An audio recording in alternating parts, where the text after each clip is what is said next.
Welcome to my channel. ನಮ್ಮ ಚಾನಲ್ಗೆ subscribe ಮಾಡ್ಕೊಂಡಿಲ್ಲ ಅಂದ್ರೆ ಈಗಲೇ ಸಬ್ಸ್ಕ್ರೈಬ್ ಮಾಡ್ಕೊಳ್ಳಿ.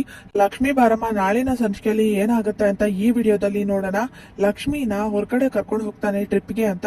ಸರಿ ಬೇಗ ಹೋಗಿ ಟೈಮ್ ಆಗುತ್ತೆ ಅಂತ ಕಾವೇರಿ ತುಂಬಾನೇ ಅವಸರ ಮಾಡ್ತಿರ್ತಾರೆ. ಇರಮ್ಮ ಯಾಕೆ ಇಷ್ಟೊಂದು ಅರ್ಜೆಂಟ್, ಹೋಗ್ತೀವಿ ಅಂತ ವೈಷ್ಣವ್ ಅಲ್ಲಿಂದ ಹೊರಡ್ತಾರೆ. ಆಗ ಬೆಟ್ಟ ಗುಡ್ಡ ಹೂಗಳೆಲ್ಲ ನೋಡ್ತಾ ಲಕ್ಷ್ಮಿಗೆ ತುಂಬಾನೇ ಖುಷಿ ಆಗುತ್ತೆ. ಇಬ್ರು ಖುಷಿಯಿಂದ ತಪ್ಕೊಂಡು ಡ್ಯಾನ್ಸ್ ಮಾಡ್ತಿರ್ತಾರೆ. ವೈಷ್ಣವ್ ಹೂ ತಗೊಂಡೋಗಿ ಚೇಪೆಕಾಯಿ ತಗೊಂಡು ಹೋಗಿ, ತಗೊಳ್ಳಿ ಮಹಾಲಕ್ಷ್ಮಿ ನನ್ನ ಪ್ರೀತಿನ ಒಪ್ಕೊಳ್ಳಿ ಅಂತ ವೈಷ್ಣವ್ ಹೇಳಿದಾಗ ಲಕ್ಷ್ಮಿ ಹೂ ಇಸ್ಕೊಂಡು ಚೇಪೆಕಾಯಿ ತಿನ್ನಿಸ್ತಾಳೆ. ಹಾಗೆ ವೈಷ್ಣವ್ ಕೂಡ ತಿನ್ನಿಸ್ತಾನೆ.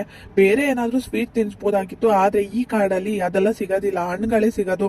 ನಿಮ್ಗೆ ಹೇಗೋ ಹಣ್ಣುಗಳು ಹೂಗಳೆಲ್ಲ ಇಷ್ಟ ಅಲ್ವಾ, ಅದಕ್ಕೆ ಇದನ್ನೇ ತಿನ್ನಿಸ್ತಾ ಇದೀನಿ. ನಿಜವಾಗ್ಲೂ ಮಹಾಲಕ್ಷ್ಮಿ ನಿಮ್ನ ಪಡೆಯಕ್ ಪುಣ್ಯ ಮಾಡಿದೀನಿ, ಯಾರ ಚಿಂತೆನೂ ಇಲ್ಲದೆ ನಾವು ಆರಾಮಾಗಿರ್ಬೋದು ಅಂತ ವೈಷ್ಣವ್ ಖುಷಿಯಿಂದ ಹೂ ಮುಡಿಸ್ತಾನೆ ಲಕ್ಷ್ಮಿಗೆ. ಸರಿ ಆಯ್ತು, ಇನ್ನೂ ಒಂದ್ ಸರ್ಪ್ರೈಸ್ ಇದೆ ನಿಮ್ಗೆ, ಅದನ್ನ ತಗೊಂಡ್ ಬರ್ತೀನಿ, ಇಲ್ಲೇ ಕಾರಲ್ಲಿ ವೆಯ್ಟ್ ಮಾಡ್ತೀರಿ ಅಂತ ಬೆಟ್ಟದ ಮೇಲೆ ಹೋಗಕ್ಕೆ ಅಂತ ರೆಡಿ ಆಗಿರ್ತಾರೆ ವೈಷ್ಣವ್. ಅಷ್ಟರಲ್ಲಿ ಲಕ್ಷ್ಮಿಗೆ ಫೋನ್ ಬರುತ್ತೆ. ಹೋಗ್ಬೇಡ, ಎಲ್ಲೂ ಹೋಗ್ಬೇಡ, ನಿನ್ನ ಸಾಯಿಸೋದಿಕ್ಕೆ ಅಂತ ಎಲ್ಲಾ ತಯಾರಿನೂ ಮಾಡ್ಕೊಂಡಿದ್ದಾರೆ.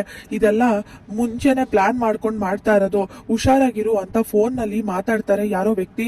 ಯಾರ್ ನೀವು, ಯಾಕೆ ಏನೇನೋ ಹೇಳ್ತಾ ಇದ್ದೀರಾ, ನಂಗೆ ಭಯ ಆಗ್ತಿದೆ ಅಂತ ಲಕ್ಷ್ಮಿ ಹೇಳಿದಾಗ, ಇರೋ ಸತ್ಯನೇ, ನಿನ್ ಗೆಳತಿಗಾಗಿರೋ ಅಂತ ಪರಿಸ್ಥಿತಿನೇ ನಿನಗಾಗುತ್ತೆ ಮುಂದೆ, ಹುಷಾರಾಗಿರು, ಎಚ್ಚರಿಕೆ ಕೊಡ್ತಾ ಇದ್ದೀನಿ ಅಂತ ಹೇಳಿ ಕಟ್ ಮಾಡ್ತಾರೆ.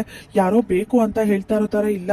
ನನಗೆ ಯಾಕೋ ಅನುಮಾನ ಬರ್ತಿದೆ, ಅತ್ತೆ ಇಷ್ಟು ಕಾಳಜಿ ವಹಿಸಿ ನಮ್ಮಿಬ್ರನ್ನ ಹೊರಗಡೆ ಕಳ್ಸಿದ್ದಾರೆ ಅಂದ್ರೆ ಏನೋ ಪ್ಲಾನ್ ಮಾಡ್ಕೊಂಡಿದ್ದಾರೆ ಅತ್ತೆ ಅಂತ ಲಕ್ಷ್ಮಿ ಯೋಚನೆ ಮಾಡ್ತಿರ್ತಾಳೆ. ಅತ್ತೆ ಏನಾದ್ರೂ ನನ್ನ ಕೀರ್ತಿ ತರನೇ ಮಾಡ್ಬೇಕು ಅಂತ ಅನ್ಕೊಂಡಿದಾರ ಅಂತ ಲಕ್ಷ್ಮಿಗೆ ಭಯ ಶುರುವಾಗುತ್ತೆ.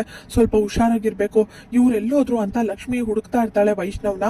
ಹಾಗೆ ಭಾನುಮತಿಗೆ ಫೋನ್ ಮಾಡಿ, ಭಾನು ಅವರಿಬ್ರು ಹೊರಟಿದ್ದಾರೆ, ಈಗ ಬೆಟ್ಟದ ತುದಿಗೆ ಹೋಗ್ತಾರೆ, ಆದ್ರೆ ಏನೇ ಆಗ್ಲಿ ಈ ಸಲಿ ಮಾತ್ರ ಇವತ್ತು ಮಿಸ್ ಆಗ್ಲೇಬಾರ್ದು, ಅವಳ ಕತೆ ಮುಗಿಲೇಬೇಕು, ನಾವ್ ಅನ್ಕೊಂಡಾಗಿ ಎಲ್ಲಾ ಕೆಲ್ಸ ಮುಗಿದ್ರೆ ಪುಟ್ಟ ವಾಪಸ್ ಇವತ್ತೇ ಮನೆಗ್ ಬರ್ತಾನೆ ಅಂತ ಕಾವೇರಿ ಭಾನುಮತಿಗೆ ಫೋನ್ ಮಾಡಿ ಹೇಳ್ತಾಳೆ. ನೀನೇನ್ ಯೋಚನೆ ಮಾಡ್ಬೇಡ ಕಾವೇರಿ, ನಾನು ಇದೀನಲ್ವಾ, ಎಲ್ಲ ನೋಡ್ಕೋತೀನಿ, ನಮ್ಮ ಹುಡುಗರು ಈಗಾಗ್ಲೇ ಬೆಟ್ಟದ ತುದಿ ಹತ್ರ ಕಾಯ್ತಾ ಇದ್ದಾರೆ, ನಿನ್ ಸೊಸೆ ಕತೆ ಮುಗೀತು ಅಂತಾನೆ ಅರ್ಥ, ಮುಂದೆ ಏನೇನ್ ಮಾಡ್ಬೇಕೋ ಅದಕ್ಕೆಲ್ಲದಕ್ಕೂ ನೀನ್ ರೆಡಿ ಮಾಡ್ಕೋ ಅಂತ ಭಾನುಮತಿ ಹೇಳಿದಾಗ ಸರಿ ಆಯ್ತು ಅಂತ ಕಾವೇರಿ ಖುಷಿಯಲ್ಲಿ ಇರ್ತಾಳೆ. ಇಲ್ಲಿಗೆ ನಾಳಿನ ಸಂಚಿಕೆ ವಿಡಿಯೋ ಮುಕ್ತಾಯವಾಗಿದೆ. ಈ ವಿಡಿಯೋ ಇಷ್ಟವಾಗಿದ್ರೆ ಲೈಕ್ ಮಾಡಿ, ಶೇರ್ ಮಾಡಿ, ಕಮೆಂಟ್ ಮಾಡಿ, ಹಾಗೆ ಸಬ್ಸ್ಕ್ರೈಬ್ ಮಾಡಿ.